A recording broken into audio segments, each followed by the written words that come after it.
네, 다음 세션은 지난 1회 세미나에서 반응이 너무 좋아서 다시 앵콜 강연을 준비하게 되었고요. HTML5는 결국 퍼포먼스에서 판가름이 나는데요. 웹킷의 내부 구조와 HTML5의 퍼포먼스 최적화에 대해 발표해 주실 SK 플래닛의 웹 기술 개발팀 임상석 팀장님을 모시겠습니다. 안녕하세요. 소개받은 임상석입니다. 인기가 좋아서 다시 초대를 받았다고 하더라고요. 그래서 고민을 좀 했습니다. 앙콜 공연이고 그대로 재방송을 하면 재미가 없잖아요. 몇 분은 또 이전 세미나를 들으신 것 같더라고요. 그래서 컨텐츠는 그 후로 좀 저희 회사에서 하고 있는 것들, 제가 머리로만 구상한 것들이 좀 구체화되고 있는 것들이 있어서 좀 간단하게 맛보기를 드리고요. 그렇지만 앵콜이기 때문에 제가 동일하게 준비한 게 하나 있습니다. 지금 보시고 계시는 제 의상이 이전 세미나하고 완벽하게 동일합니다.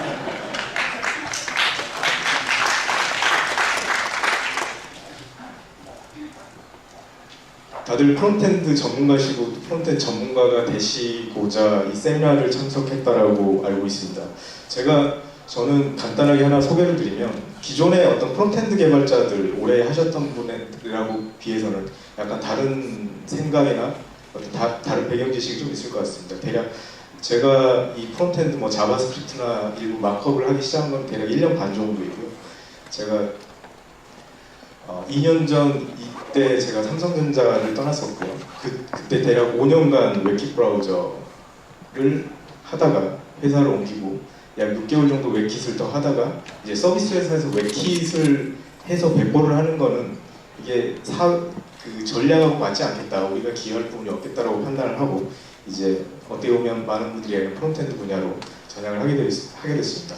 또 삼성전자 이전에는 서버를 했기 때문에 전체적으로 제가 이야기하는 거는 약간 여러분들의 생각하고 다를 수가 있을 것 같습니다. 그래서 제가 오늘 전달드린 내용은 어떻게 보면 굉장히 많은 지식들이 쌓여 필요한 부분들이 있습니다. 그 지식들이라는 게 어떻게 보면 네이티브 단의 지식들이고요. 근데 제가 꼭 프론트엔드에서 개발을 하실 때 필요한 부분들을 좀 웹킷으로 출연했고요. 제가 웹킷을 보기 시작할 때는 내부 자료가 없었습니다. 대외 비로 분류가 돼서 DRM이라든가 인크립션이 되어 있는 삼성전 내부 문서에 있었기 때문에 그때는 아무리 구글링을 해보셔도 웹킷 내부에 대해서 정보를 아무도 아실 수가 없었는데 최근에 크롬 브라우저가 나오고 구글이 많은 양의 아티클을 생산하고 있고요. 그러다 보니까 거기 가는 최적화라든가 아마 NHN에서도 세미나가 있는 걸로 알고 있는데 웹킷 관련된 세미나가 또 있는 걸로 알고 있습니다. 최근에 한국에는 웹킷 커미터라든가 리뷰어까지 있고요. 그래서 이제 한국도 이런 웹킷에 대해서 굉장히 많은 전문가들이 탄생을 했고 그간 다시 많은 정보가 공개가 되어 있기 때문에 여러분들이 궁금해하시는 부분들에 대해서는 웹에서도 충분히 찾아볼 수가 있기 때문에 이 손가락 하나만 노력을 하시면 많은 정보를 얻으실 수 있습니다. 그래서 되게 지금 운이 좋다라고 말씀을 드리고 싶고요. 오늘 메시지는 크게 하나입니다. 제가 개발을 해보고 저는 기업에 있다 보니까 프로토타입이 아니고요. 상품화가 목표입니다. shipping을 하지 않으면 인정을 받을 수 없기 때문에 그 과정을 거쳐가면서 어떻게 문제를 풀어갔었는지 그리고 그 문제를 풀기 위해서 무엇을 알아야 되는지에 대해 설명을 드릴 겁니다.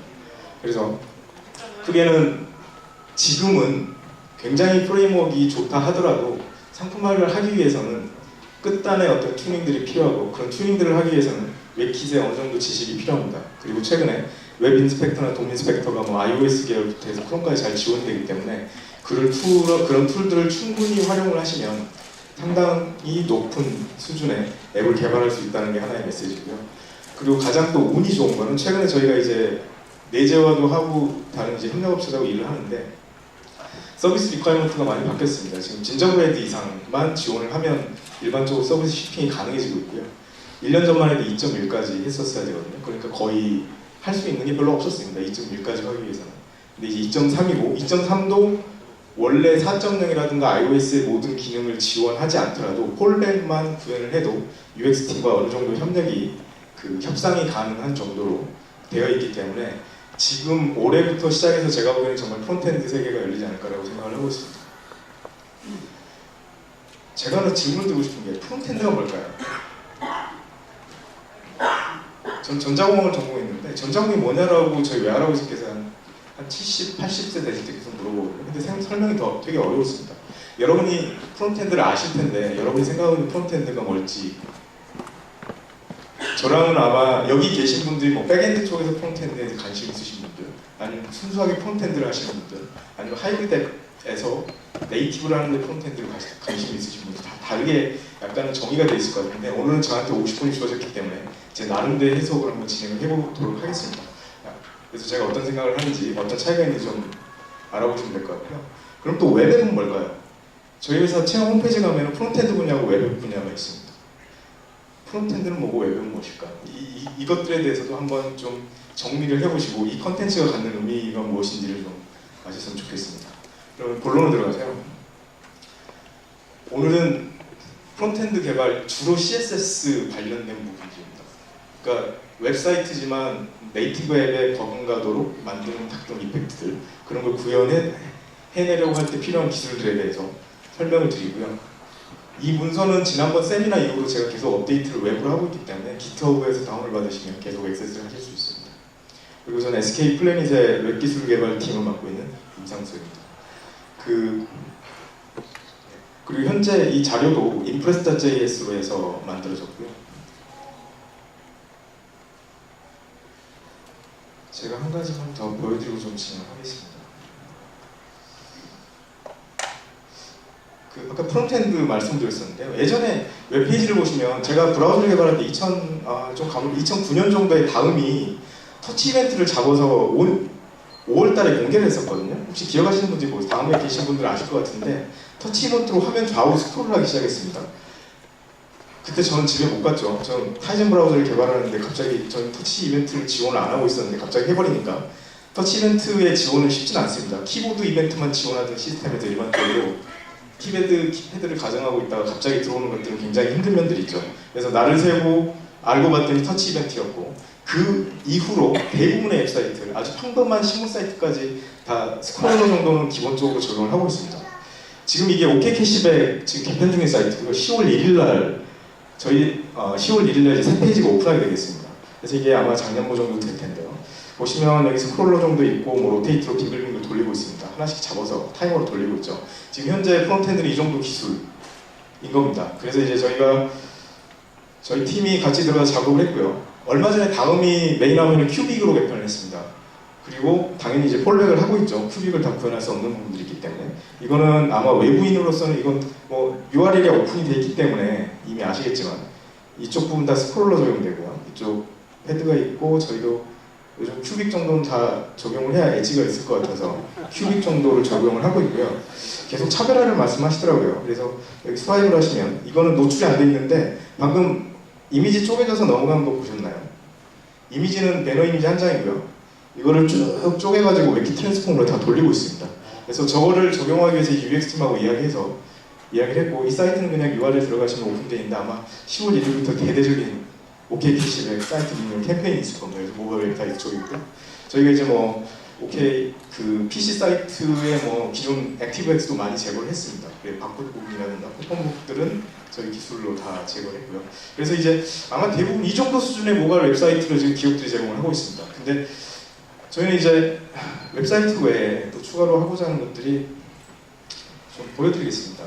이 부분은 아직 저희가 조만간 또 공개를 하겠지만 이게 기본 스크롤러입니다. 다 스크롤러인데 이게 아이폰용으로 지금 제작 중이고요. 근데 이제 당연히 웹사이트 공개를 하고 있습니다. 스타트 버튼이 나오고 뭐 이렇게 하고 있는데 스크롤링이 되면서 뭔가 회전을 하고 스크롤링이 되고 바가 업데이트되고 이거는 지금 하이브리드 형태로 해서 네이티브 앱 인양 저희가 개발을 하고 있는 부분이고요. 지금 여기까지 왔죠. iOS이기 때문에 이 화면은 가능합니다. 지금 안드로이드에서 하라고 했으면 제가 제 보스한테 힘들다라고 말씀을 드렸을 겁니다. 그래서 이런 형태로 계속 기술들이 진화를 해서 지금 상품화에 적용을 하고 있고요.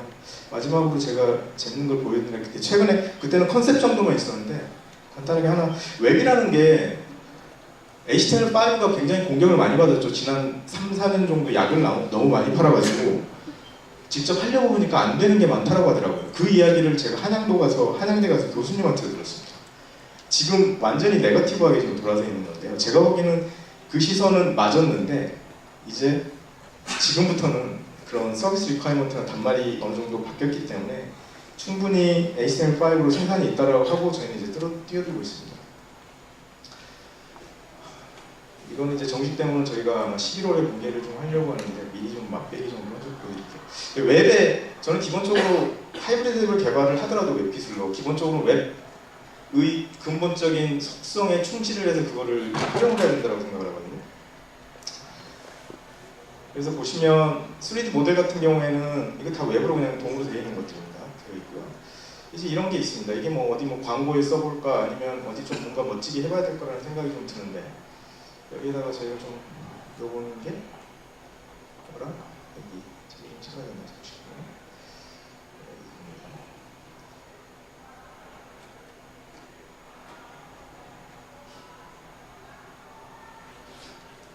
메시업이라는 걸 많이 들어보셨잖아요. 기본적으로 메시업을 합니다. 근데 네이티브 대비 HTML의 장점들이 뭘까요? 어떠한 기술이더라도 컴포지팅이 돼서 나가죠. 웹은 그게 굉장히 파워풀한 힘이고 반대로 그것 때문에 속도가 네이티브에서 떨어지는 것들입니다. 그러니까 지금 현재 어떤 무한한 상상력을 가지고 시작을 하시면 지금이 정확하게 맞는 타임이라고 시작을 하고 있는 겁니다. 근데 이걸 개발을 하기 위해서는 그냥 잘 안 된다는 거고요. 그걸 그럼 어떻게 해야 될지 저희가 쌓았던, 저희가 투자했던 것들에 대해 간단히 소개를 드리겠습니다. 메시지는 말씀드렸듯이 플랫폼을 아직 성숙은 하지 않았지만 환경이 준비가 되어 있기 때문에 상품화를 하려면 엔진에 대한 이해가 없이는 섣불리 실패를 하게 된다. 쉽게 실패를 한다는 거고요. 그래서 이걸 해결하기 위해서는 웹킷 엔진을 블랙박스로 두지 말고 돔 인스펙터도 있고 코드도 오픈되어 있고 아티클이 많기 때문에 내시경을 가지고 사람 환자의 속을 살펴보듯이 꼼꼼하게 뒤져보시면 충분히 그게 가능하다는 겁니다. 오늘 설명드릴 세미나는 지금 구동 환경을 먼저 정리해드릴게요. 저는 데스크탑은 기본적으로 IE 장벽이 있기 때문에 저희는 극복 안 할 겁니다. 당분간 극복할 수는 없고요. 쉽진 않습니다. 그래서 일단 모바일 환경에 안드로이드 iOS 계열 그리고 웹킷 엔진 계열 웹킷이 오페라까지 지금 블링크로 붙었기 때문에 기본적으로는 웹킷과 웹킷의 자식 정도로 다 세상이 다 통합이 되어 있는 거죠.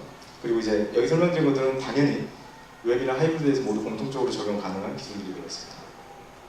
여기 슬라이드를 중간중간 애니메이션이 있는데요. 여기서 이제 좀 설명해 드릴게요. 여기 화면이 막 커지고 있는데요. 이게 막 커졌네요. 이게 돈 하나 잡아서 이렇게 막 키웠습니다. 키웠는데 이게 뭐냐면 오늘 어떻게 보면 핵심인데요. 여기에 웹킷 트랜스폼을 줘서 이렇게 딱 설정을 하면 이게 GPU, 게임 좋아하시는 분 오픈GLES 텍스처라는 거 아시잖아요. 그래서 몇 폴리곤 설정한다는 걸 알고 있는데 이게 정확하게는 오픈GLES는 폴리곤 2개일 겁니다. 삼각형 2개로 만들어져 있는데 그거 하나로 해서 지금 GPU 메모리에 다 올라가 있는 거고요. 여러분이 CSS 한 줄을 짜시거나 자바스크립트로 어떤 CSS 변경을 하시면 그 모든 것은 GPU에 영향을 주고 GPU를 제대로 활용하시지 않으면 어떤 성능 개인도 얻을 수가 없습니다.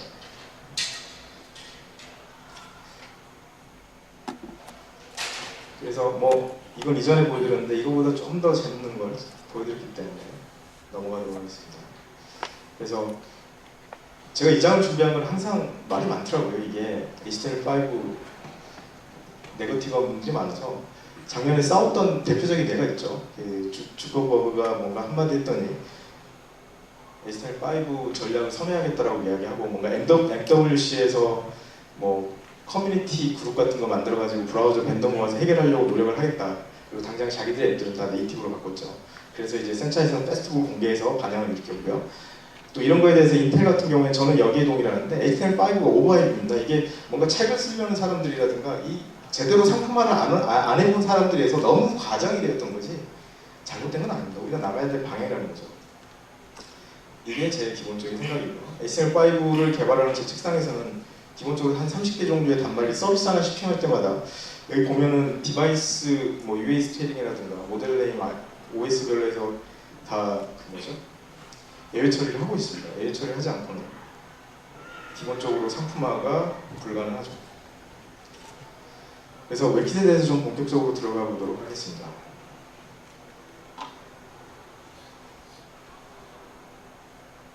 다들 프론트엔드 개발하시면 저 정도 테스트를 하고 계시죠? 근데 아쉽게도 저희 QA팀은 저보다 단말이 더 적더라고요. 좀 오해 있었는데 웹 애플리케이션 플랫폼이라고 부르는 거는 저희가 웹 플랫폼도 있고 웹 OS도 있고 정의를 해야 되는데 애플리케이션이 뭐냐? 그건 다 아시는 뭐 HTML, CSS, 자바스크립트일 거고요. 이게 왁이라는 게 한참 갔었는데 왁에서는 그거 플러스 뭐 패키징 포맷들이 있었겠죠. 그래서 웹 애플리케이션 플랫폼이라는 거는 여러분이 쭉 수직으로 쫙 보면은 뭔가 내가 짜야 될 HTML5나 HTML4라고 해야 되나요? CSS, 자바스크립트 마크업이 있고 선택을 뭐 센처 포함해서 jQuery 모바일 같은 프레임워크가 있고요. 그리고 뭐 바인딩 레이어가 있을 겁니다. 그리고 여기에는 브라우저 이제 이 DOM이라는 인터페이스가 있고 브라우저라는 UI가 있고 그 안에는 웹뷰가 있고 그 안에 웹킷이 있죠. 웹킷 아래에는 다양한 OS UI 프레임워크, 뭐 코코아라든가 스키아라든가 매핑이 되는 부분이 있고 그 아래는 결국에는 애플리케이션 프로세서, CPU 그리고 GPU 눈에 뭔가 변화가 되는 거는 누군가는 계산해야 되잖아요. 내가 뭐 스타일에 뭔가 값을 바꿨다. 그럼 자바스크립트 라인 하나 실행해야 되잖아요. 그럼 GPU에서 안 하겠죠. 당연히 CPU에서 할 거고. 근데 그렇게 반영된 CSS의 결과가 웹킷에 딱 써지는 순간 GPU가 이거 내가 해야겠구나 라고 생각을 하고 자기가 작업을 하기 시작합니다. 그걸 누가 결정하냐면 여기 계신 분들이 결정을 하는 거죠. 이걸 모르고 마구 쓰시면 성능이 안 나오는 겁니다. 그리고 내가 너무 잘 알아서 마구 쓰시면 반대로 또 메모리 풀이 나고 링크드인이 메모리 부족에서 떠났습니다. 그 떠나면서 그 아이패드 계열에 있는 거를 하이브리드 제가 알기로 코드가 한 70%가 그 HTML로 쌌었는데 자바스크립트로 그걸 다 네이티브로 작년에 돌렸습니다. 이제 그런 결과가 나는 거죠. 기본적으로 여기서 코딩 한 줄이 여기에 영향을 미치고 이걸 알아야만 제대로 된 프로그램을 할 거라고 생각을 합니다. 앞으로 한 4, 5년, 제가 보기 3, 4년 정도가 지나면 그때는 아주 자유롭게 어느 정도 적당히 짜셔도 생산성 있는 코드를 짜셔도 충분히 동작을 할 거라고 생각을 합니다. 프레임워크에서 다 커버가 완벽하게 될 거라고 생각하고 오픈소스는 관심 있는 분들은 아시겠지만 애플 주도의 웹킷에서 블링크를 따서 나왔습니다. 구글이. 그리고 삼성은 양쪽 다 참여를 하고 있고 오페라는 블링크로 따라갔습니다. 그래서 이게 안 좋은 뉴스인데요. 프래그멘테이션이 이제 생길 겁니다. 여기서 구글이 블링크를 따면서 하겠다는 게 있었어요. 애플하고 부딪히면서 못했던 걸 다 하겠다라고 있는 건데 보면 도움을 더 빠르게 하겠다고 해가지고 뭐 플랫폼을 시큐어하게 하겠다. 뭐 뭔가 많이 렌더링 시스템도 뭐 파워풀하게 바꾸겠다고 했습니다. 이게 지금 당장 보시면 별로 차이가 없겠지만 이제 쫙 차이가 벌어질 겁니다. 구글에 거의 100명 이상의 엔지니어들이 지금 바꾸고 있을 겁니다. 그렇기 때문에 안 좋은 뉴스는 프레그멘테이션 핸들링 해야 될 단말이 하나 더 늘어난다는 거고 그 프레그멘테이션의 심화가 더 깊숙해진다는 겁니다. 그리고 한 가지는 지금 환경이 바뀐 건 아실 것 같은데 그 갤럭시 S4부터는 크롬 브라우저가 디폴트로 들어가고 있는 거 아시죠?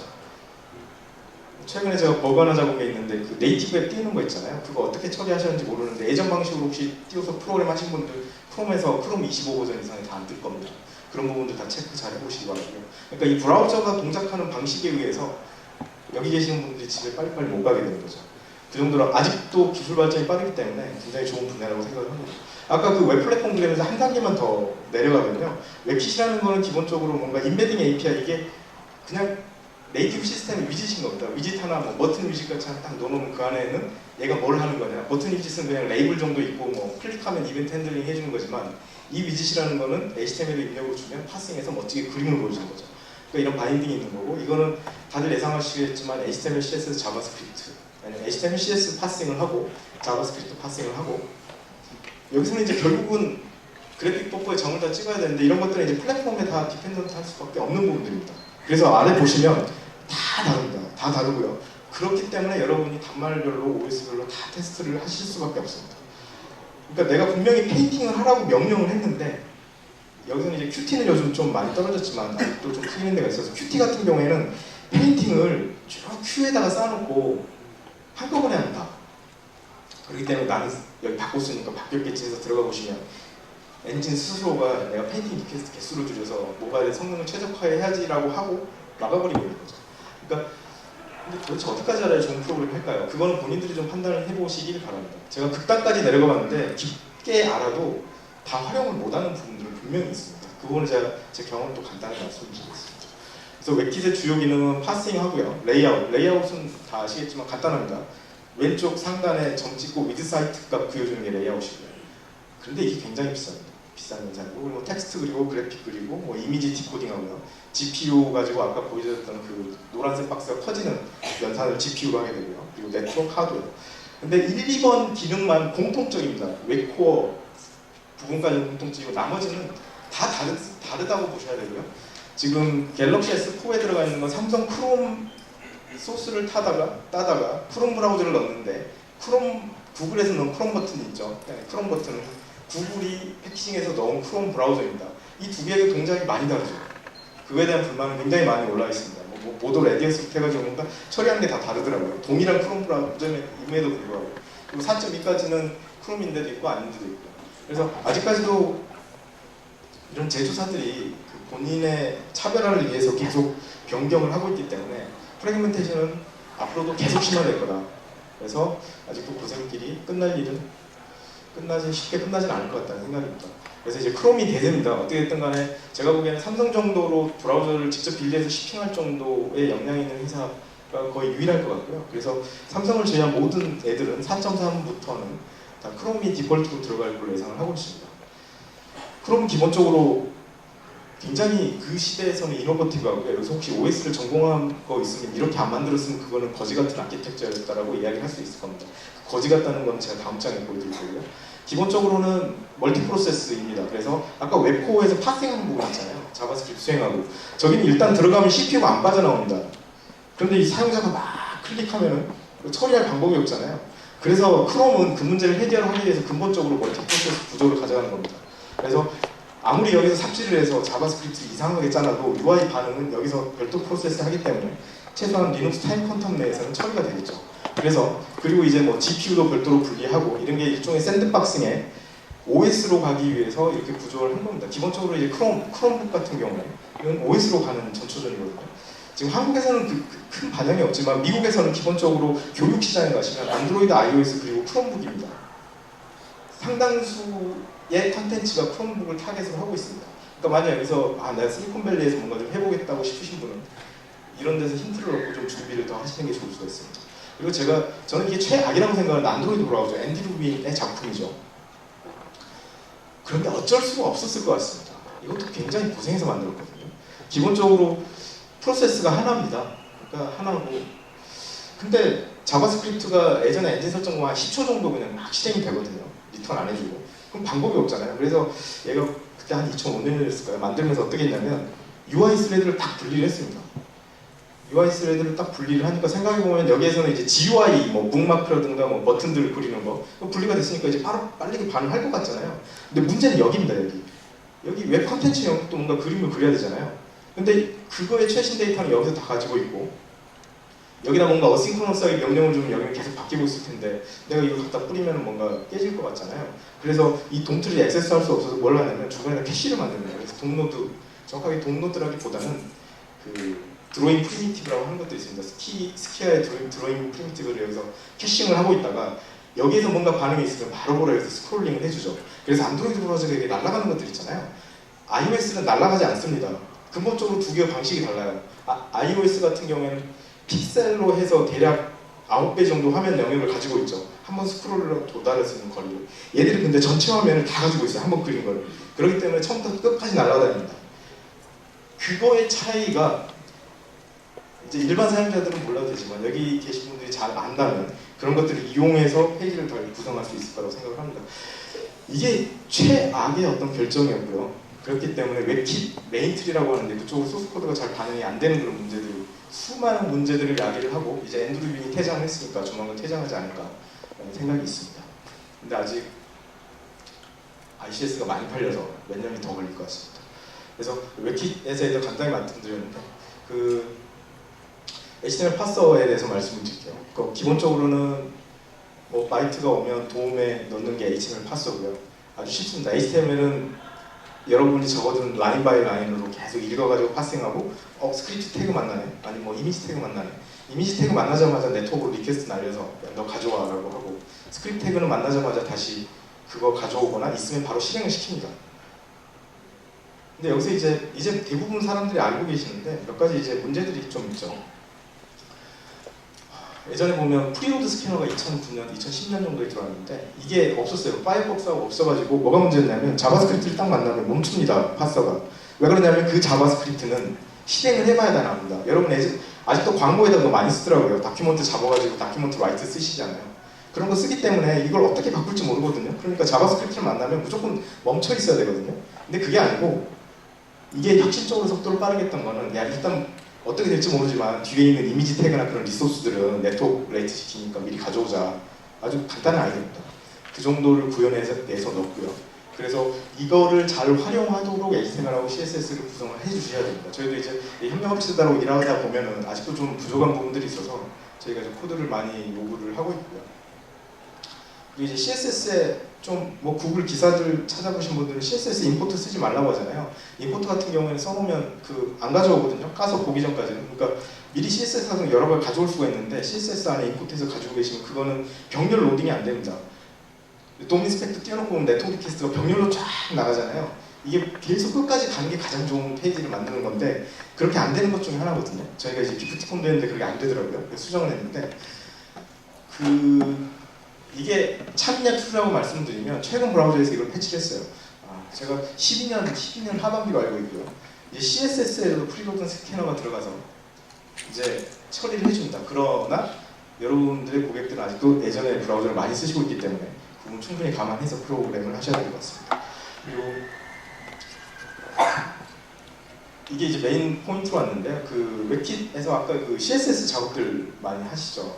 아마 이제 제가 최근에 보니까 뭐 멋진 CSS 애니메이션 만들기 작년, 재작년부터 나오게 하다가 이제 너무나 많아졌습니다. 그 말은 뭐냐면 기업에서도 그런 정도로 퀄러티로 다 그림을 그려낼 거고 만약 저희가 막 외지업체하고 협력을 한다 그러면 그 정도는 다 그려낼 거를 기대하기 시작하거든요. 근데 저희가 몇 협력업체는 하는 데가 있고 몇 협력업체는 아직도 그런 부분은 아직 잘 못 해주더라고요. 저는 스크롤러에 뭐 기본 정도는 해줄 줄 알았는데 아마 그런데 지금 시점에 굉장히 많은 정보가 있기 때문에 한국 사람 빠르잖아요. 이제 다들 준비가 조만간 될 걸로 예상을 하고 있습니다. 그걸 잘 짜려면 이걸 알아야 됩니다. 그래서 핵심만 딱 말씀드릴게요. 일단 돔노드라는 게 있습니다. 이건 돔 API 쓰시잖아요. 그거를 처리하게 한 부분이고요. 여기에서 화면에 나타나는 게 있습니다. 한 픽셀이라도 찍히는 애들. 아니면 비저빌리티 히든으로 감춰는 놨지만 자리는 차지하고 있는 애들. 근데 디스플레이 런으로 하면 사라지겠지만 그 모든 것들은 렌더 오브젝트라는 게 있습니다. 여기에 다 들어있고요. 그러니까 기본적으로 돔이 있고 렌더가 있습니다.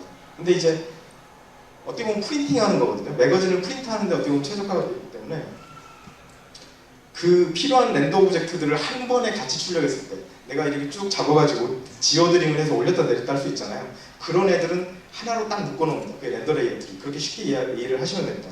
그렇기 때문에 내가 마크업을 작성을 하실 때는 이게 이렇게 그룹이 되고 이렇게 그룹이 되고 이건 애니메이션 단위니까 이 놈을 GPU에 넘겨야겠다. 그 디시전 메이킹을 할 수 있으려면 이 정도 기본적인 해석은 가능해야 되고요.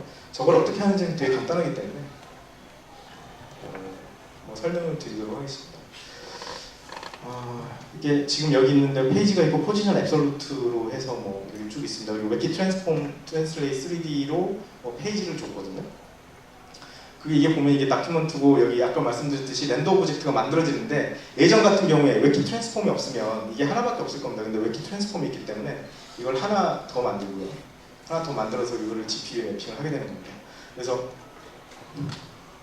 뒤에 좀 그림과 좀 같이 설명을 드리겠습니다. 여기서 렌더 레이어를 계속 설명드린 거는 이 페이지라는 걸 별도 레이어로 만드는데 이 단위로 GPU로 내려갑니다. 그래서 텍스처가 만들어지고 이 단위로 만들어지기 때문에 모든 거는 이 단위로 애니메이션을 하시면 됩니다. 근데 이 단위가 아니고 이걸 내가 이 안에 있는 걸 몇 개 더 쪼개겠다. 제가 좀 이따 이그젠플을 보여드릴 텐데 그러면 그걸 더 쪼개서 가지고 계셔야 됩니다. 그래서 렌더 레이어 트리의 생성 대상은 있는데 이거는 기본인 거고요. 나머지 여기 쭉 보시면 CSS의 포지션 속성들이나 뭐 트랜스폼 그리고 뭐 오버플로우, 알파 마스크, 리플렉션, 뭐 필터, 캔버스 2D, 3D 비디오들이 있고 크롬 브라우저 스페시픽하게 이거는 구글 iO에서 발표하더라고요. 저는 몰랐는데 백베이스 비저빌리티를 사용하시면 레이어가 별도로 만들어지는 걸로 알고 있습니다. 이건 아마 크롬 브라우저 스페시픽할 것 같아요. 그러니까 기본적으로 렌더 레이어 트리가 생성되는 조건은 웹 코어 부분에 있기 때문에 모든 안드로이드나 iOS나 동일한 로직으로 분리가 돼야 되는데 일부는 다를 수 있다. 인 겁니다. 그러니까 기본적으로 말씀드리는 거는 렌더 레이어라는 게 이제 있는데 그게 내가 화면에서 움직이고자 하는 애니메이션의 대상 유닛, 더 쪼개질 수 없는 가 정확하게 매칭을 시켜서 움직이셔야만 속도가 충분히 난다라고 말씀을 드리게 되겠습니다. 그리고 아까 렌더 레이어가 있는데 내가 여기서 웹 트랜스폼 속성이나 그런 걸 줬을 때 이제 브라우저별로 그 녀석들을 이제 GPU에다 올립니다. 기본적으로 렌더 레이어 가는 건 CPU가 다 하는 거예요. 내가 아무리 뭐 해도 그러니까 뭐 jQuery 뭐 이펙트 같은 거 써서 트랜스폼 안 쓰고 막 랩트 하이트 값 조절하는 거 많이 하시죠. 그렇게 쓰면 그거 다 CPU가 하거든요. 성능 안 나옵니다. 보통 이 드랍다운 메뉴들 있죠. 그거 보면 다 하이트 값 0에서 뭐 20픽셀, 뭐 30픽셀 주면서 애니메이션 하죠. 이거 다 느립니다. 이거 제대로 만든 데가 다 없더라고요. 근데 머리 아프겠죠. 그거 만들려면 레이아웃 안 하고 이제 떼내고 이제 뭐 트랜스폼 하려면 그러니까 어쩔 수 없이 그냥 다 간편하게 하이트로 쓰시기 때문에 성능이 다 안 나오고 있는 거고요. 이제 이 강의를 들었으니까 돌아가서 어떻게 해봐야 될지 좀 고민을 하시면 좀 더 파워풀한 애니메이션을 구현할 수 있을 거라고 생각을 합니다. 그래서 이거 보시면 여기서 한번 하면요. 보시면 이게 지금 별도로 트랜스폼으로 잡혀 있어서 도는 것들입니다. 그러니까 여기서는 어떻게 되냐면 정확하게 이게 페이지가 하나는 아니기 때문에 이 하나가 있고 이 하나에 대한 정보는 이거를 두 개를 제외하고 나머지만 그림을 그리고 뭘로 그리냐면 CPU로 그리는 거고요. CPU로 그려놓은 거고 이 녀석은 내가 트랜스폼 속성을 딱 부여하는 순간 원래는 CPU에 있는데 정확하게 GPU 메모리로 올라갑니다. 이걸 텍스처라고 그러고 헤비하게 라이트 현상을 하는 겁니다. 이거는 시간이 많이 걸리고 ICS 4.0304에서 처음 애니메이션을 수행하기 위해서 이 그림 한 장을 그래픽 버퍼에 올리는 게 뭐 1초 이상이 걸린 디펙이 있고 아마 이거 센차이저 레포트 있고요. 그것 때문에 고생 정말 많이 했습니다. 이건 근데 브라우저 디펙이라 회피법들이 정확하게 회피법은 없습니다. 미리 만들어 놓거나 하는 수밖에 없습니다. 이거는 참 아쉽게 구글이 4.03에서 굉장히 이노버티브한 기술을 넣었다고 선전을 했는데 반대로 이런 어마어마한 에러를 만들어서 한 거죠. 그러니까 그것도 아시고 작업을 하셔야 돼요. 4.03이라는 스트링을 만나시면 내가 뭔가 텍스처를 하나 떼내려고 그러면 그게 기대했던 것보다 훨씬 많은 시간을 써가지고 이거 눌렀는데 버튼이 한 1초 후에 움직이겠구나라는 걸 알고 하셔야 됩니다. 근데 내가 그걸 알고 미리 다 만들어 놓으면 당연히 메모리를 많이 쓸 겁니다. 그거는 또 판단을 하셔야 되고요. 그래서 뭐 여기 CPU가 있고요. 여기 헬로하고 월드가 있는데 월드만 이렇게 떼내서 GPU가 있는 거고 이 두 개를 이렇게 합성을 해주는 겁니다. 알파 블렌딩이라는 걸 하죠. 이걸 다 오픈젤 ES가 하기 때문에 굉장히 속도가 빠르고 60fps라는 7키 패닝이 아무런 문제 없이 나오는 겁니다. 자, 이렇게 앞으로 프로그램 하시기를 저는 부탁드립니다. 그리고 GPU에 이제 이 부분이 링크드인이 이것 때문에 보존된 한 부분도 있거든요. 여러 가지 메모리 릭도 있곤 하지만 여러분 이제 CSS를 트랜스폼 많이 쓰는데 가장 멍청한 아티클 하나 있을 겁니다. 예전에 찾아보시면 바디에다가 이렇게 웹키 트랜스폼 에스테릭에서 다 줘. 그러면 엄청 빠를 거예요. 그럼 어떻게 될 것 같습니까? 애니메이션 하면 모든 페이지가 다 GPU를 사용을 하고 있는 겁니다. 메모리 어마어마하게 있게 되겠죠. 그리고 깜빡이는 현상도 있을 수도 있습니다. 아마 여기서 상품화 들어가 보신 분들은 상품화 깜빡 하는 것 때문에 아마 골머리 아프신 분들이 많이 있을 거예요. 좀 찾아보면 뭐 백페이스 비저빌리티를 켜세요 꺼세요 뭐 그런 것도 있는데 하면 되는 것도 있고 안 되는 것도 있고 뭐 컨텐츠 양을 줄여보세요. 많은 기사도 찾아보셨죠. 지금 웃으신 분이 서너 분 계시니까 서너 분 정도가 고생한 걸로 이해하겠습니다. 그러니까 이 부분들을 이해하시고요. 보셔야 됩니다. 그리고 몇 가지는 팁을 좀 정리를 드리고는 고생했던 걸로는 뭐가 좋을까요? 몇 가지 룰은 있습니다. 이 애니메이션 하는 거 있잖아요. 여기는 절대 페인팅을 하지 마십시오. 그러니까 내가 딱 봐서 이거는 그냥 애니메이션만 하지 내용이 업데이트가 안 된다. 근데 내가 거기 뭐 오페시티를 뭐 거기다 섀도우를 주거나 아니면 글자 크기를 나는 애니메이션 하면서 글자 크기를 늘릴 거야. 그거를 UX 팀에서 그려오시면 이거 모바일에서 속도 안 나오니까 이거 빼자라고 말씀하시는 게 맞아요. 왜 그러냐면 한 프레임 그릴 때마다 내용이 바뀌었잖아요. 그럼 기존이 그려놓은 걸 무효화하고 다시 올리거든요. iOS도 이거 감당하기 쉽지 않습니다. 근데 iOS는 그래도 좀 페인팅이 빨라서 그나마 좀 감당을 하고요. 감당하지만 안드로이드 계열에서 기대하시면 안 되거든요. 그러니까 뭔가 기획을 하실 때는 애니메이션 지금 딱 생각하실 때 아까 그 렌더 레이어 좀 더 자세하게 그래픽 레이어가 있고 이게 기본적인 애니메이션의 하나의 단위. 내가 만약 낙엽이 떨어지는 거를 300개를 만든다. 기본적으로는 300개를 만드시는 게 가장 좋은 거죠. 그래야지 속도 문제가 없을 겁니다. 지금 좀 과장돼서 말씀드린 거고요. 그리고 또 웃긴 게 제가 방금 300개를 만들려고 했는데 레이어 수는 최소로 유지하십시오. 이거는 제가 보기에는 UX팀하고 이야기 보통 해야 될 겁니다. 왜 그러냐면 이거 메모리 소진돼가지고 요거 있거든요. 아까 말씀드린 이렇게 해가지고 하는 데 있는데 이렇게 하면 메모리 감당 못합니다. 특히 갤럭시 S2 같은 경우에 서포트를 해야 되는데 상품화하다 보면 메모리 굉장히 없는 단말들이거든요. 그리고 이 부분들은 이 부분들 공개되어 있기 때문에 좀 봐보시고요. 메모리는 간단하게 제가 최근에 이제 아까 어떤 게임과 3D 모델과 컴포지팅에서 나가는 거랑 데모를 드렸잖아요. 근데 이제 뭔가 플랫폼을 기획을 할 때 내가 그런 게임들이 웹이기 때문에 설치 없이 계속 하는 거죠. 웹페이지 한 군데 띄워가지고. 그럼 메모리가 어떻게 될까요? 웹킷 메모리, 웹킷은 기본적으로 최근에 많이 나와졌지만 메모리 릭이 있는 엔진입니다. 그리고 내부적으로 메모리 관리 시스템이 별도로 있기 때문에 굉장히 메모리 반환을 생각만큼 잘 해주지 않습니다. 이것 때문에 링크드인이 네이티브 앱으로 돌아선 이유 중에 하나입니다. 그래서 심플하게는 어떻게 되냐면 이게 메모리를 할당을 받을 때 내가 그러니까 돈노드 하나 할당받거나 새로 뭐 크리에이트 엘리먼트 하거나 할 때마다 메모리를 할당을 받는데 내가 뭐 이 정도면 한 500바이트겠지라고 했는데 500바이트를 받지 않습니다. 뭐 10메가면 10메가를 받아요. 그래서 그걸 계속 쓰는 거고요. 내가 10메가를 해서 다 썼어요. 그래서 반환을 했어요. 그래서 가비지 컬렉터가 돌았어요. 그래도 시스템에는 반환이 안 됩니다. 자기 로직이 있기 때문에.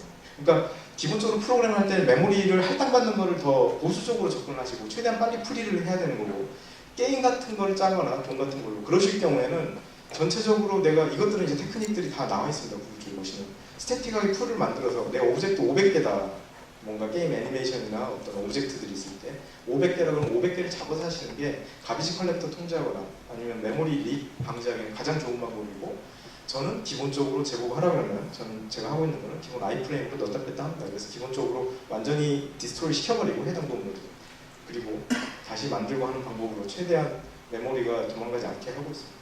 그래서 여기서 뭐 TC 멜론 뭐 그런 것들이 있는데 기본적으로 메모리는 이렇게 스텝으로 내가 사용을 하게 되고 내가 뭔가 하나씩 할당을 받았을 때 반환은 굉장히 느리다. 반환을 잘하는 게 있습니다. 파이어폭스는 굉장히 잘하기 때문에 메모리 충분히 많이 받으시고 빨리 반환하셔도 됩니다. J멜론, 파이어폭스 그걸로 바꾼 후로 좀 나아졌는데 웹킷은 제가 마지막 작업할 때까지는 그렇게 잘 반환을 하진 않았습니다. 그러니까 저는 브라우저를 하기 때문에 제가 직접 메모리 얼로케이터에서 다 플러시를 시키고 또 시스템에서는 libc에서 또 메모리 얼로케이터가 있거든요. 그것까지 다 반환을 해서 시스템까지 반환한 적이 있는데 여러분들은 그렇게까지는 하실 수는 없습니다. 기본적으로 제공을 해주지 않기 때문에. 저는 이 친구가 그렇게 썩 마음에 들진 않은데 링크드인을 개인적으로 굉장히 좋아하는 기업이고 이 서비스 아키텍처가 마음에 듭니다. 이쪽에서 모바일 서비스를 거의 100% 자바스크립트로 개발한 건 아시죠?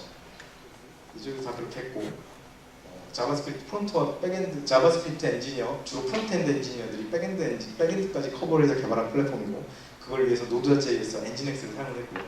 뭐 그렇게 하는 데는 많았지만 실제 상품화해서 러닝을 시키고 있는 모델이지만 아까 계속 제가 말씀드렸던 그 메모리 문제 때문에 메모리 문제가 있는데 뭔가 프로파일링할 툴이 없어서 문제를 해결을 못하겠다고 하고 떠났는데 좀 틀렸죠. 지금은 굉장히 많이 좋아졌습니다. 지금 iOS는 뭐 붙이기만 하면 브라우저에서 뭐 이렇게 iOS 디바이스 디텍트 해가지고 도메인 스펙트 다 붙잖아요. 크롬 같은 경우에도 좀 ADB 써가지고 하면 다 붙기 때문에 이제 뭐 아주 상세하게 나올 수 있습니다. 그래서 뭐냐면 여기서 키 메시지는 도메인 스펙터에 익숙해지십시오. 제가 오늘 설명드린 것보다 훨씬 좋은 강의는 쿠롬 스터디인가요? 콜 IBC인가 있는데 거기 세미나한 것들이 있습니다. 거기 가서 보시면 인스펙터 최신에 대해서 굉장히 설명이 많이 나왔고요. 기능이 굉장히 빨리 업데이트 되더라고요. 저도 계속 쓰고 있음에도 불구하고 다음날 막 기능들이 새로 들어와요. 그래서 도메인 스펙터는 굉장히 핫한 분야이고 그것 때문에 저희가 아마 개발 시간을 한 50%는 단축하지 않을까라는 생각이 듭니다. 기본적으로 키는 예전에는 도메인 스펙터 쓰기 힘들었죠. 그래서 얼러트, 콘솔 로그 뭐 그런 거 쓰셨는데 이제 도메인 스펙터를 쓰는 아주 기본적인 것들입니다. 그리고 쓸만해졌습니다. 거의 네이티브에 버금가도록 만들어지고 있습니다. 거의 제가 보기에는 보통 예전에 인텔 계열 개발하면 인텔 계열 개발하면 인텔에서 주는데 프로파일러들 거의 거기 못지않게 지금 하고 있는데 이제 몇 가지 크롬 디벨롭먼트 툴에서 자주 사용하는 것들을 좀 보여드리겠습니다. 네, 타임라인 기능입니다. 타임라인. 그래서 혹시 이 부분 많이 쓰실 것 같아요. 쓰실 것 같은데 여기 그림 하나 써있죠. 아까 설명드렸으니까 이게 뭔지 알 겁니다. 이거를 렌더 레이어로 해서 그래픽 레이어가 있고 지금 방금은 GPU가 연산을 한 겁니다. 맥에서 GPU가 뭔지 모르겠네요. SGX 계열이나 보시면 프로그램을 쭉 돌리시고 이렇게 여기 타임라인 들어가셔서 여기 빨간색 레코딩 버튼이 있거든요. 그래서 개발하신 애니메이션을 막 그냥 수행을 하시면 정보가 막 나옵니다. 근데 기본적으로 렌더링, 페인팅, 레이아웃, 자바스크립트, 타이머 발생이 쭉 나오거든요. 쭉 나오니까 내가 이거를 보고 내 프로그램이 어디가 바틀렉인지를 알 수가 있고요. 내가 생각했던 것보다 여기서 가장 비싼 연산 중에 하나는 페인팅이라는 부분이거든요. 페인팅은 기본적으로 픽셀 버퍼에 그림을 한 픽셀 한 픽셀 한 픽셀 찍어가는 것들입니다. 좀 많이 비싸고요. 그나마 싼 건 뭐냐면 여기에서 보시면 왼쪽에 이 스타일 캘리큘레이션 이것도 비쌉니다. 이거는 일반적으로는 레이아웃을 수반하고요. 그 다음에는 페인팅이라고 합니다. 그래서 컴포지트 레이어 가장 애니메이션을 잘 맞은 사람은 확인하기 쉽습니다. 내가 애니메이션 하는 동안 여기 녹색 컴포지트 레이어만 쫙 뜰 거거든요. 그러면은 정말 잘 만든 거고 100점짜리를 만드시는 겁니다. 그래서 이런 타임라인 툴을 이용하시면 되고요. 어떻게 해야만 되는지 이건 지난번 세미나에 보여드렸는데 간단하게 한번 보여드리겠습니다. 한 줄의 차이가 얼마나 큰지입니다. 여기서의 차이는 이게 스토리라고 오픈소스 있거든요. 오픈소스 있는데 이게 폴라이어시가 패치하기 전에 보시면 여기에 없었어요. 그러니까 이 애니메이션 단위 여기 보시면 여기 끝에 왔습니다. 여기 부드럽게 올라가고요. 여기 끊기는 거 보이시죠? 동일한 코드에서 이거 한 줄입니다. 웹킷 트랜스폼 트랜스레이트 Z 제곱. 여기서 보시면 리스트 엘리먼트잖아요. 여기에서는 렌더 레이어, 그래픽 레이어를 어떻게 만들었냐면 여기 이 엘리먼트 하나하나 단위로 만들었고요. 오른쪽은 스크롤러가 하나의 GPU입니다. 그럼 어떻게 될까요? 단위가 다르잖아요. 단위가 다르기 때문에 어떻게 하나요? 페인팅을 합니다. 도중에. 그렇기 때문에 어떻게 되죠? 속도가 떨어집니다. 저렇게 하고 저렇게 만들어 놓으면 상품화 당연히 힘들죠. 불가능하고 바로 드랍이 될 겁니다. 그래서 그걸 알고 프로그램을 해주셔야 되고요. 예전에는 그걸 알기가 힘들었는데 이제 아티들도 많고 인스펙터 이제 보시면 여기 분명히 그때 지난번 세미나 하신 분이 컴포지트 레이어만 있으라고 했는데 이게 보니까 그 막 페인트가 들어오고 레이아웃 들어오고 이렇게 스타일이 나왔네. 왜 나왔지? 그걸 분석을 하고 근데 항상 다 바꿀 수는 없습니다. 다 바꿀 수는 없지만 최대한 바꾸려고 노력을 하시면 되고요. 그래서 가장 좋은 건 그 트랜지션 프로퍼티하고 키프레임 애니메이션을 쓰면 애니메이션은 고민을 하실 필요는 없어요. 근데 그거 가지고 원하는 거를 다 만들 수가 없어요. 유저 터치 이벤트에 반응을 해야 되잖아요. 반응을 해야 되기 때문에 내가 딱 버튼을 클릭하면 특정 궤도로 움직이는 것들은 그냥 트랜지션 프로퍼티하고 키프레임으로 만들면 된다. 뭐 애니메이트 있잖아요. 그걸 만드시면 여기가 아주 깔끔하게 아무것도 안 나옵니다. 페인팅도 안 나오고 대부분 그렇게 만들 수밖에 없어요. 근데 이제 기본적으로는 터치 무브에 따라서 오른쪽으로 갔다 왼쪽으로 갔다 튕기는 바운싱 효과가 들어가기 때문에 어쩔 수 없죠. 어쩔 수 없습니다. 그렇지만 그거는 이제 잘 앱을 기획하는 단계부터 고려를 좀 해주셔야 되는 부분입니다. 그리고 말씀드렸듯이 애니메이션의 기본 단위에는 한 번 딱 만들면 거기서 속성을 빼시면 안 돼요. 가장 많이 하는 실수가 뭐냐면 웹킷 트랜스폼 속성을 줘요. 나 이 단위로 해야지. 그래서 뭐 여기 리스트 엘리먼트가 100개가 있으니까 100개 딱 준 거죠. 처음 한번 만들었어요. 그래서 사용자가 이제 멈추면 속성을 딱 뺍니다. 그럼 어떻게 되냐면 죄다 다시 CPU로 내려가요. 다시 또 움직이잖아요. 다시 넣잖아요. 그럼 그거 와서 다시 다 치우고 있습니다. 그럼 당연히 속도 안 나오죠. 그러니까 한번 애니메이션 할 대상을 정했으면 그걸 애니메이션 영역으로 만들고 렌더 레이어, 그래픽 레이어 그리고 그거는 항상 속성을 최대한 유지시켜서 계속 GPU 영역에서 렌더링으로 만드시면 좋은 프로그램을 하실 수 있을 겁니다. 그리고 이게 올 초에 났던 것 같은데요. 그 롱페인트 컨티뉴어스 페인팅 모드라는 게 있습니다. 이거 제가 동의 스펙 띄워놓고 간단히 또 설명을 드릴게요. 이게 가장 쉬운 거는 저희도 아까 처음에 이렇게 오른쪽 패널에서 날아다니는 거 보여드린 적이 있는데 그거 딱 했더니 보통은 이게 끝단까지 가다 보면 레이어도 잘했는데 어딘가 페인팅 현상이 발생하면 느려진다고 했잖아요. 그 페인팅을 강제화하는 겁니다. 강제화하기 때문에 이렇게 해놓고 아까 타임라인 툴을 띄우시면 어떤 엘리먼트가 페인팅 시간이 많이 걸렸는지를 아주 쉽게 찾아내실 수가 있어요. 그러면 그 엘리먼트만 내가 분석을 해서 간략하게 하고 뭐 텍스트 뭐 섀도우 있으면 빼고 뭐 하고 뭐 이상하게 중첩돼 있으면 빼고 해서 간단하게 만들면 애니메이션이 빨라질 수가 있는 겁니다. 이거를 아까 그 컨티뉴어스 페인팅 모드에 들어가서 쭉 하고 컨트롤 H를 누르면 엘리먼트들이 넣었다 뺐다 할 수 있거든요. 비저빌리티 히든 설정하는 건데 기본적으로 페인팅, 비저빌리티 히든이 되면 페인팅에서 빠지기 때문에 딱 빼다 보면 의심스러운 하나만 남을 수 있겠죠. 그럼 아싸 하고 그거를 해결하시면 됩니다. 그리고 당연히 설명드린 거는 디바이스에서 또 다 가능하죠. 요즘에 잘 붙고 요즘에는 이 정도는 다 하실 수 있을 거라고 생각하고요.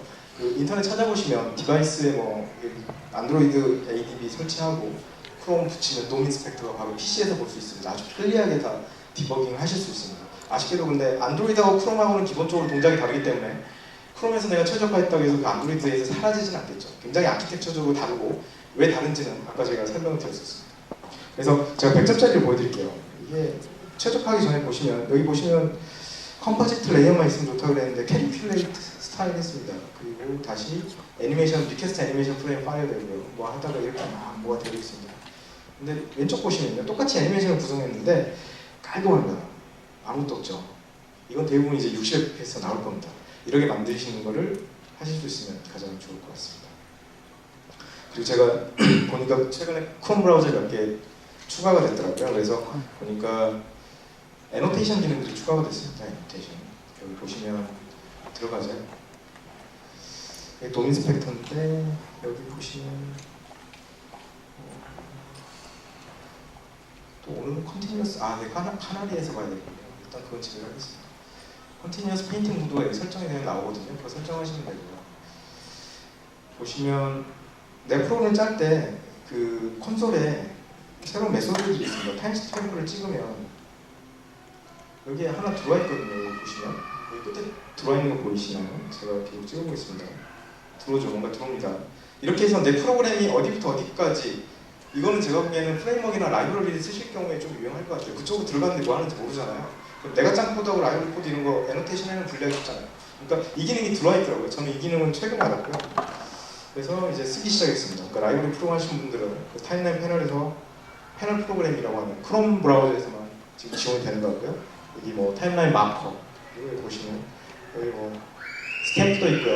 여기 뭐 타임 엔드하고 타임 있어서 마킹을 해서 추가적으로 또 분석을 해서 추적을 할 수가 있고요. 이거는 궁극입니다. 궁극. 크롬 트레이싱. 혹시 이거 써서 이거를 다 프로파일 정보를 이해하시는 분 있으면 제가 제 보스로 모시겠습니다. 어렵습니다. 크롬 코드가 그대로 나옵니다. 크롬의 펑션 콜이 그대로 나오고 제가 한 4년 전에 크롬 코드를 한 3달 만났는데 그 지식 가지고는 해석은 안 되더라고요. 정말 내가 올 안에 아니면 내년 목표에 크롬 트레이싱에 나오는 정보를 다 이해를 하겠다. 그러면 제가 보기에는 좋은 데 직장을 얻으실 수 있을 것 같습니다. 삼성전자도 뭐 크롬 많이 하고 있고요. 구글에서도 아마 관심이 많이 있을 거예요. 그래서 크롬 트레이싱은 저도 보지만 이게 컴포지터 스레드, GPU 스레드 있고 메인 스레드 있구나, 브라우저 스레드 거기까지 보고 그 안에 내려가면 왜 60fps가 안 나오는지를 아실 수 있어요. 네이티브 코드가 뭐가 호출돼서 뭐가 들어왔기 때문에가 다 나옵니다. 지금 뭐 노트북 있으신 분들은 크롬 트레이싱 한번 쳐보면 다 나오고요. 제가 여기 좀 띄어놨는데 이런 식의 프로파일링 정보거든요. 그래서 시한 밀리세컨드 어도 그 이하 단위 쪽에서 보여줍니다. 그래서 여기 보면 스레드가 다 나옵니다. 그러니까 크롬 브라우저에서는 정말 정보는 다 줬습니다. 이제 여러분의 역할입니다. 정보는 다 줬기 때문에 내 무슨 코드가 어떤 걸 이야기해서 내가 어떻게 최적화해야 될지 예전에 이게 다 감춰져 있는 정보들이었는데 이제 이해하고 할 수 있다. 혹시 이제 다음에 세미나 하실 분 이거를 잘 해주시면 감사할 것 같습니다. 그리고 아까 그 덤프 렌더 트리 있었잖아요. 뭐 그래픽 레이어 트리 뭐 막 이야기하는데 이게 웹킷 홈페이지에 가시면 덤프 렌더 트리가 있거든요. 이건 이제 웹킷 엔진을 빌드하시면 요즘 저는 그 맥미니를 쓰는 한 40분 정도 걸리거든요. 빌드하고 나서 자기가 이제 HTML 짜시잖아요. 그러면 안에 돔 트리, 아까 렌더 레이어 제가 말씀드렸잖아요. 그 트리가 이대로 텍스트로 다 나옵니다. 그러니까 내 코드를 렌더 레이어가 어떻게 생기고 뭐 하는지 다 아실 수 있어요. 그러니까 이렇게 봐서 이거는 렌더 레이어, 뭐 이거 뭐 좀 더 자세하게 나오지만 렌더 텍스트는 많이 있습니다만 내가 저작한 페이지에 렌더 오브젝트 트리를 덤프해서 볼 수 있습니다. 이것도 툴로서 활용을 하시면 굉장히 좋은 프로그램을 쓰실 수 있을 겁니다. 그리고 이제 크게 두 가지만 하고 이제 시간이 다 돼서 정리하려고 하는데요. 저희가 상품하다가 주로 고생한 것들에 대해서 좀 이야기하려고 하는데요. 기본적으로는 레이아웃하고 리페인트를 최소화해야 됩니다. 애니메이션 같은 경우에는 필수적일 수밖에 하지 않을 수밖에 없는 경우도 있지만 레이아웃이나 리페인트를 트리거를 시키는 것들이 있거든요. 여러분 잘 모르시지만 프로그램을 여러분이 짜시는 거, 뭐 다큐먼트 이너 하이트를 읽는다든가 뭔가 스타일 값을 읽는다든가 하면 펜딩된 CSS 어떤 스타일이 있으면 다 기다리거든요. 이거 내부적으로 그렇게 구현이 되어 있습니다. 그렇기 때문에 내가 뭘 생각, 이 부분도 지금 자료는 다 정리가 되기 때문에 내가 코딩을 하실 때 레이아웃 리페인트는 최소화 하셔야 되고, 아 내가 어떻게 이걸 다 해야 되나 하면 그 구글 크롬의 페이지 스피드를 사용하시면 상당히 자세한 정보들이 나오고 있기 때문에 그거를 항상 같이 분석을 하시면서, 그러니까 이런 게 있죠. 내가 항상 위쪽에 차트가 늦게 올라오고 이거의 하이트가 정해지지 않았다면 어떻게 되죠? 그 예전에 제가 보면 르몽드 같은 데가 뭐 주로 광고 때문에 그런 게 많은데 늦게 들어오면 한번 다 밀고 내려가잖아요. 그런 것들이 굉장히 단말에서 좋지 않은 것들이고, 이런 것들은 처음부터 UX 팀하고 이야기를 해서 좀 해야 되는 겁니다. 그래서 철저하게 배제를 해야 되는 것들은 레이아웃하고 리페인트들, 이게 적이다. 애니메이션이건 성능이건 모든 면에서. 그리고 이제 이 부분들은 많이 있는데 뭐 CSS 중에 이런 부분들 이미 알려진 것들 있죠. 모바일에서 사용하실 때는 굉장히 조심하셔야 되고요. 그 박스 섀도우라든가 예전에 제가 한번 디버깅 할 때 페이지 하나 뜨는데 20초 걸린 경우가 있었습니다. 유럽 쪽 사이트인데 뭘 했냐면 그 비디오 클립 이미지가 있고 밑에다가 섀도우 그렸는데 섀도우 그냥 음영 처리해도 되잖아요. 근데 걔들이 어떻게 했냐면 그 해당 비디오 클립 이미지를 가지고 다 연산을 해서 이걸 만들어준 거예요. 결국 보이는 건 다 똑같은데. 그렇게 하니까 그게 카이로를 쓰는데 카이로가 최적화가 안 돼서 16초씩 걸리고 했었죠. 그렇기 때문에 이런 부분들은 브라우저마다 구현의 차이 때문에 분명히 문제가 생길 거기 때문에 잘 확인하셔서 쓰셔야 되고, 모든 것들은 CSS 속성은 특히 모바일에서는 사용해보고 확인된 것만 사용해보고 성능에 문제 없는 것들만 최종적으로 사용하시면 가장 좋을 것 같습니다. 근데 기본적으로 이 정도는 야 CPU 당연히 들겠다라고 생각하시잖아요. 근데 브라우저가 이상하게 구현이 된 게 너무 많죠. 제가 마지막으로 고생한 거는 뭐 이런 것도 있습니다. 트랜지션으로 애니메이션 했을 경우에 멈추려면 보통 0이라든가 이 속성값을 바꿔주면 되거든요. 트랜지션 프로퍼티. 근데 크롬에서는 제가 해보니까 0을 주면 안 바뀌어요. 그래서 1을 줘야 바꾸는 경우들이 있습니다. 버전에 따라서. 그래서 아싸 하고 바꿨더니 어떻게 되냐면 트랜지션 프로퍼티가 바뀌는 순간 해당 전체 다큐먼트를 리페인트 합니다. 아까 제가 말씀드렸죠. 리페인트 하면 안 된다고. 근데 리페인트를 해요. 리페인트 하는 동안 뭐가 안 되냐면 사용자가 터치를 하면 스크롤이 반응을 안 합니다. 머리가 아파집니다. 어떻게 해야 될지. 머리 아프시죠? 어떻게 해야 될까요? 제가 지금까지 쭉 설명드린 걸 가지고 해결을 좀 해보셔야 될 것 같습니다. 그래서 제가 게임 쪽에 관심이 많아서 게임을 준비했는데 일단 게임을 좀 해보고 마지막으로 하나 보여드리고,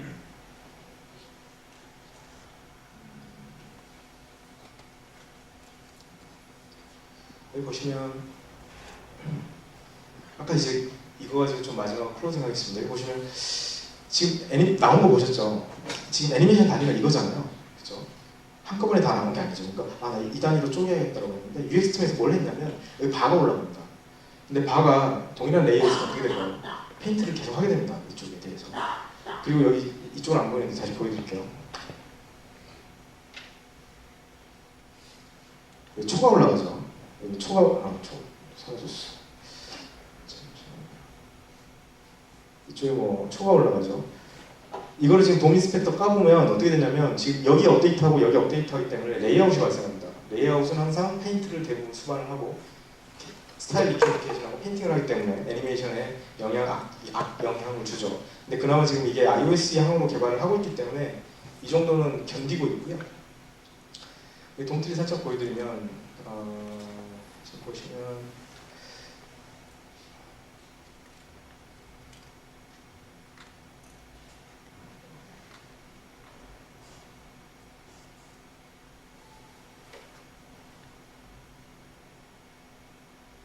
여기 보시면 뭐 하나씩 돼 있습니다. 그러니까 리스트 엘리먼트 단위로 지금 애니메이션이 들어가 있는데 이게 속도가 저희가 리스트가 20개만 넘어가도 속도가 안 나옵니다. 그래서 이 부분들은 저희가 내부적으로 이제 추가적으로 개발한 것들이 있는데 이 정도는 이제 다 프로그램을 하실 거라고 생각이 드는데 좀 참고해 보시면.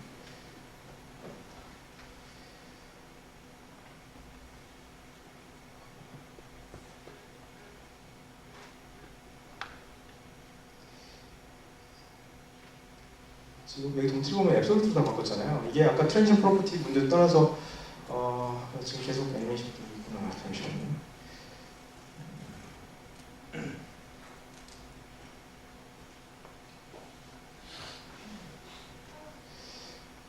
iOS에서 성능이 안 나옵니다. 저희가 해보니까 아까 그 애니메이션 하는데 리스트 엘리먼트 단위로 하고 근데 UX에서는 쫙 올리면 쫙 따라와야 되는데 야 그렇게 안 하면 네이티브로 가겠다고 하는데 저희 해야 되잖아요.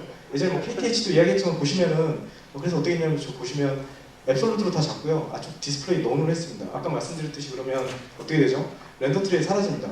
그래서 기본적으로 페인팅, 동일하게 페인팅을 하더라도 렌더 트리가 길어지면 느려지거든요. 근데 여기 추가적으로 한 게 이제 뭐 패스트 기술들인데 거기서는 아예 돔노드를 뭐 15개밖에 유지를 안 합니다. 근데 이제 장단점이 좀 있습니다. 사용하기 복잡하긴 한데 기존에 뭐 아이스크롤이 스크롤을 많이 쓰시죠. 그것만 쓰셔서는 상품 못 하고요. 이런 형태로 기본적으로 KTH도 있습니다. 저희도 내부적으로 튜닝해 놓은 게 있는데 iOS에서도 이렇게 해서 디스플레이 논 잡아주고 다 했습니다. 그러니까 기본적으로 페인팅 관리하고 돔트리 다 관리를 해줘야만 네이티브하고 이런 측면에서 싸우면서 상품화에 들어갈 수가 있습니다. 예. 그래서 이제 좀 클로징을 하겠습니다. 게임 쪽은 제가 자료 올려놔서요. 11월 달에 저희 SK 플래닛에서 테크 플래닛이라는 세미나가 있는데 그쪽에 오시면 뭐 데모랑 좀 더 자세한 설명을 드릴 수 있을 것 같습니다. 제가 오늘 준비한 내용이고요. 이제 좀 정리를 하자면 지금 HTML 프론트엔드 HTML5를 하시는 분들한테는 굉장히 기회의 시간이 드디어 열렸다. 단말이 좋아져서 하드웨어가 그리고 다른 여건들이 익었기 때문에 충분히 좋아졌다는 거고요.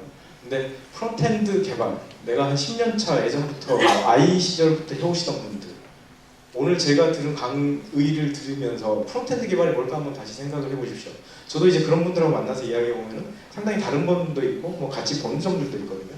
근데 SK 플래닛에서 저는 이제 웹기술 개발팀을 맡고 있는데 우리 웹기술 개발팀에서 맡고 있는 웹기술 개발팀에서 열고자 하는 HTML5 세상들은 이런 형태의 세상으로 지금 가고자 하는 겁니다. 그래서 기술들을 준비 중에 있고 당연히 저희도 뭐 접근성이라든가 기본 뭐 마크업 퍼블리싱을 하고 있습니다.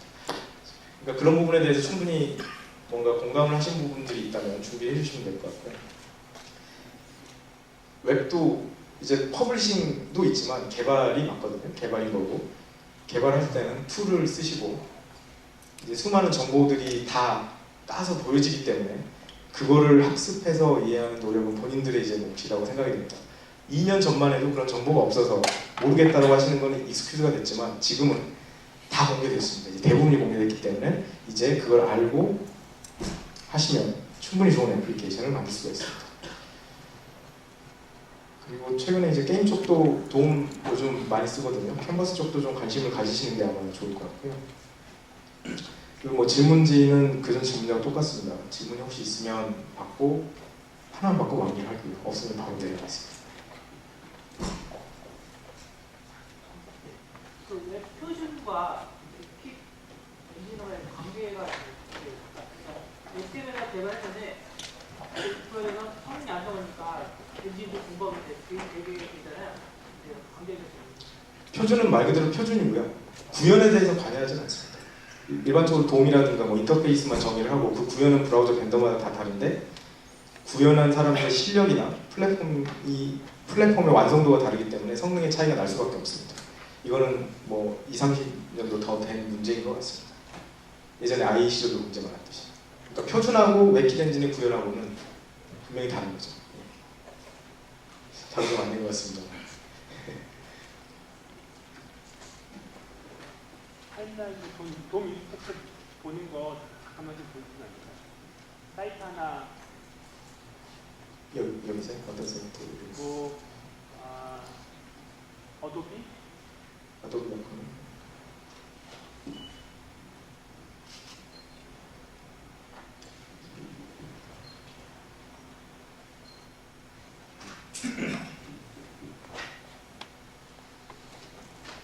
요즘 아도비가 SM5 엄청나게 많더라고요. 웹킷 엔진에도 굉장히 많이 뽑습니다. 웹킷 엔진을 많이 뽑는 회사가 아도비도 있고요. 당연히 구글도 있고 예상 못하시겠지만 아마존도 엄청 뽑았고요. 넷플릭스도 뽑고 있습니다. 여기서 돔 인스펙터가 나올까요? 네, 뭐 타임라인 있고 그래서 뭐 레코딩을 한번 해보고 있습니다. 굉장히 정보가 많이 나오네요. 뭐 페인트도 일어나고요. 계속 하고 있습니다. 일단 멈추고 특정 부분 좀 가볼까요? 보시면 뭔가 타이머가 파이어가 됐고요. 여기서 정보가 나옵니다. 뭐 2.35 이건 데스크탑 기준이죠. 컴프레스터.js에서 나왔고 이 타이머에서 뭔가 자바스크립트를 실행을 시켰는데 그 실행시킨 결과가 스타일 값을 바꿨습니다. 스타일 값을 바꿨기 때문에 스타일을 그러면 다시 계산하는 겁니다. 리캐리큘레이트 스타일이라는 건 웹킷에 함수가 있습니다. 그래서 그러면 스타일 리캐리큘레이션을 하고요. 스타일 리캐리큘레이션의 결과는 항상 뭐냐면 아예 안 바꾼 게 없다면 아니고 페인트를 하게 됩니다. 아래같이 녹색으로 페인트를 하게 되고 그 결과에 대해서 레이어를 컴포지팅해서 한번 화면에 쌌을 겁니다. 그러니까 여기서 제가 보기엔 이 컴포지트 레이어가 화면에 지금 눈으로 보신 하나의 최종 화면 결과일 겁니다. 이게 가장 일반적인 형태일 것 같습니다. 그러니까 여기 보시면 뭐 로딩, 스크립팅, 렌더링, 페인팅이 있는데 주로 이제 관심을 갖는 거는 렌더링하고 페인팅 쪽, 애니메이션 쪽에서 많이 관심을 갖게 되고요. 그리고 뭐 여기 리퀘스트 애니메이션 프레임 쓰시는 분들이 있으면 리퀘스트 애니메이션 프레임도 여기서 다 잡힙니다. 다 잡히고요. 예. 마지막으로 리퀘스트 애니메이션 프레임 나와서 이야기인데 그거 그 아티클 보면 쓰라고 돼 있잖아요. 혹시 써서 상품화해 보신 적 있나요? 그 데스크탑에서는 되고요. 모바일에서 그대로 쓰시면 성능 절대로 안 나옵니다. 페인팅이라든가 그 오버헤드가 심하면 그 타이머 2개 돌려가지고 잡아주셔야 되고요. 궁금하신 분들은 제가 다음에 또 기회가 되면 좀 설명을 드리도록 하겠습니다. 네, 그럼 감사합니다.